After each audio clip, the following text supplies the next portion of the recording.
రైతులను రాజు చేస్తామన్న కాంగ్రెస్ ప్రభుత్వం రైతులు పండించిన పంటను పూర్తి స్థాయిలో కొనుగోలు చేయకుండా రైతులను రోడ్డున పడేస్తుందన్నారు రామకుంట మాజీ ఎమ్మెల్యే కోరుకంటి చెందారు. గోదావరి ఖనిలో మీడియాతో మాట్లాడిన ఆయన కేంద్ర ప్రభుత్వం ఎంత కొనుగోలు చేస్తే అంతే రాష్ట్ర ప్రభుత్వం కొనుగోలు చేస్తుందంటూ రేవంత్ ప్రభుత్వం రైతులను ఇబ్బందులు గురి చేస్తుందన్నారు. కాంగ్రెస్ ప్రభుత్వం అధికారంలోకి వచ్చిన తర్వాత దళాలను ప్రోత్సహిస్తుందని విమర్శించారు. రైతులు పండించిన ప్రతి గింజ కొనుగోలు చేస్తామన్న సర్కార్ రైతులను ఆర్థికంగా నష్టపరుస్తుందని, ఎరువుల కోసం యాప్ని ఏర్పాటు చేసి ఇబ్బందులు గురి చేస్తుందన్నారు. కరెంట్ లేక రైతు బీమా, రైతు భరోసా సకాలంలో రాక కాంగ్రెస్ పాలనలో రైతులు ఇబ్బందులు పడుతున్నారని ఆవేదన వ్యక్తం చేశారు.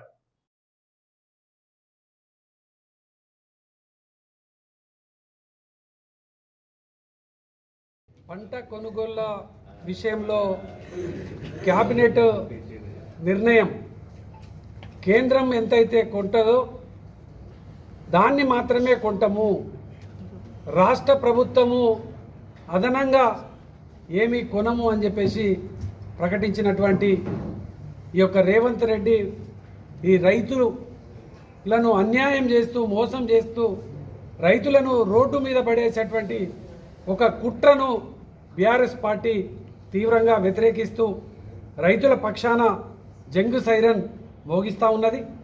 రైతుల పక్షాన ఈ యొక్క ప్రభుత్వాన్ని అడుగడుగున నిలదీయడానికి ఇలా రైతన్నలందరూ కూడా సన్నద్ధమైనటువంటి ఈ యొక్క సందర్భంగా ఆనాడు ఇదే రేవంత్ రెడ్డి 2001లో